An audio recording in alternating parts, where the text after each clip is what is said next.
Hello everyone, నేను ఈ వీడియోలో ఏపీ ఎంసెట్కి సంబంధించి 2025 రిజల్ట్స్ వచ్చాయి కదా.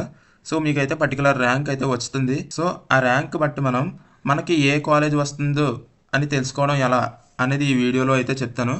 సో దానికోసం మనకి ఒక వెబ్సైట్ ఉంది. సో ఆ వెబ్సైట్లోకి వెళ్ళి అయితే మనం చెక్ చేసుకోవాలి.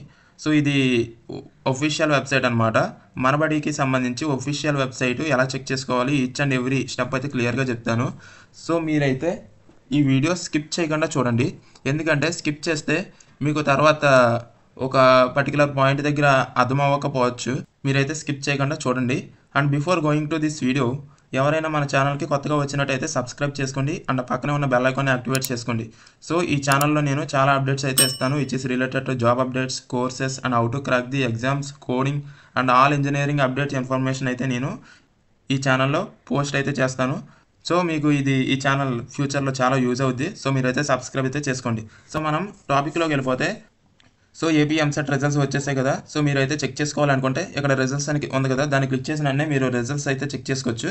సో ఇక్కడ registration number, EAMCET hall ticket number ఇస్తే మీకు మీ ర్యాంక్ అయితే ఎంత చూపిస్తుంది.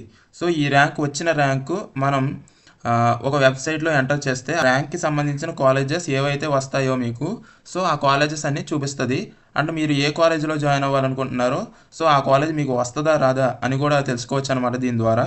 సో అలా తెలుసుకోవడానికి మీకు ఒక లింక్ అయితే నేను డిస్క్రిప్షన్లో ప్రొవైడ్ చేస్తాను. సో ఆ లింక్ ద్వారా మీరు వెళ్ళి నేను చేసే ప్రతి step, each and every step క్లియర్గా చూసి అక్కడైతే ఎంటర్ చేయండి.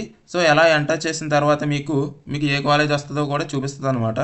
సో చాలామంది ఎవరైతే ఆ లింక్ ఓపెన్ చేస్తారో మీకైతే ఇంటర్ఫేస్ అయితే ఎలా వస్తుంది. మీరు మొబైల్లో ఓపెన్ చేస్తారు కాబట్టి మీకైతే ల్యాప్టాప్లో కొంచెం డిఫరెంట్గా ఉండొచ్చు. సో డెస్క్టాప్ సైట్ పెట్టుకుంటే మీకు ఈజీగా అర్థమవుద్ది అనమాట. సో డెస్క్టాప్ సైట్ పెట్టుకున్న తర్వాత మీరు కొంచెం కిందకి స్క్రోల్ చేస్తే మీకు ఇక్కడ ఒక ఫామ్ లాగా కనబడుతుంది. సో ఈ ఫామ్ మీరు ఫిల్ చేయాలి. మీ డీటెయిల్స్, మీ యొక్క ప్రతి ఒక్క డీటెయిల్స్ అయితే ఫిల్ చేయండి. సో నేనైతే ఫిల్ చేస్తాను. ఇక్కడ నేను ఎగ్జాంపుల్గా ఒక ర్యాంక్ అయితే తీసుకుంటున్నాను అండ్ ఒక కేటగిరీ అయితే తీసుకున్నాను. సో ఇక్కడ మీరు ఏయూ అయితే సెలెక్ట్ చేసుకోవాలి. సో ఏయూ అయితే సెలెక్ట్ చేసుకోండి. అండ్ సెలెక్ట్ చేసుకున్న తర్వాత మీకు ఏ కోర్సు మీకు కావాలో బీటెక్లో, సో ఆ కోర్స్ అయితే మీరు సెలెక్ట్ చేసుకోవాలన్నమాట. ఫర్ ఎగ్జాంపుల్ నేను ఈసీఈ అయితే సెలెక్ట్ చేసుకుంటున్నాను. ఆ తర్వాత మీరు డిస్ట్రిక్ట్ అయితే సెలెక్ట్ చేసుకోవాలి. నేను ఈస్ట్ గోదావరి అయితే సెలెక్ట్ చేశాను. అండ్ ఇక్కడ కాలేజ్ వచ్చేసి జస్ట్ ఆల్ పెట్టండి.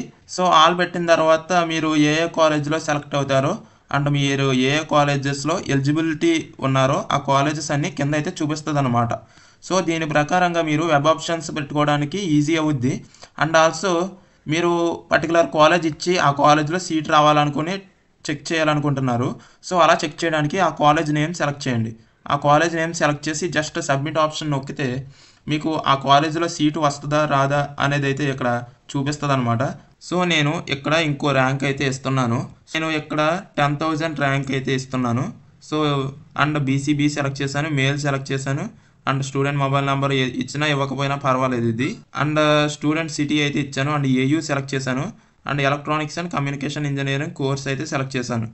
అండ్ మీరైతే డిస్ట్రిక్ట్ అయితే కంపల్సరీగా పెట్టాలి. ఈస్ట్ గోదావరి పెట్టి మీకు కావాల్సిన కాలేజ్ సెలెక్ట్ చేసుకోండి. సో నేనైతే ప్రగతి ఇంజనీరింగ్ కాలేజ్ అయితే సెలెక్ట్ చేశాను. సో జస్ట్ సబ్మిట్ అయితే నొక్కండి. సెలెక్ట్ చేసిన తర్వాత సబ్మిట్ నొక్కిన తర్వాత మీరు కిందకి స్క్రోల్ చేస్తే మీకు ఆ కాలేజ్ వస్తుందో రాదో ఇక్కడైతే చూపిస్తుంది. సో ఒకవేళ రాకపోతే మీకైతే ఎలా చూపించదు ఎలిజిబుల్ అని. సో వస్తుంది కాబట్టే మీకు ఎలా అయితే చూపించింది. సో లాస్ట్ ఇయర్ 67,618 ర్యాంక్ వరకు అయితే బీసీబీ కేటగిరీ వాళ్ళు అయితే జాయిన్ అయ్యారు. సో 10,000 కూడా మీరు అయితే ఈజీగా జాయిన్ అవ్వచ్చు. సో ఈ విధంగా మీకు ఏ కాలేజ్ కావాలో దాని ప్రకారంగా మీరైతే సెలెక్ట్ చేసి చెక్ చేసుకోండి. సో ఈ వీడియో కనుక మీకు యూజ్ఫుల్ అనిపిస్తే లైక్ చేయండి, సబ్స్క్రైబ్ చేయండి అండ్ కామెంట్ చేయండి మీకు ఏమన్నా doubts related to anything. So that's about this video. Thank you.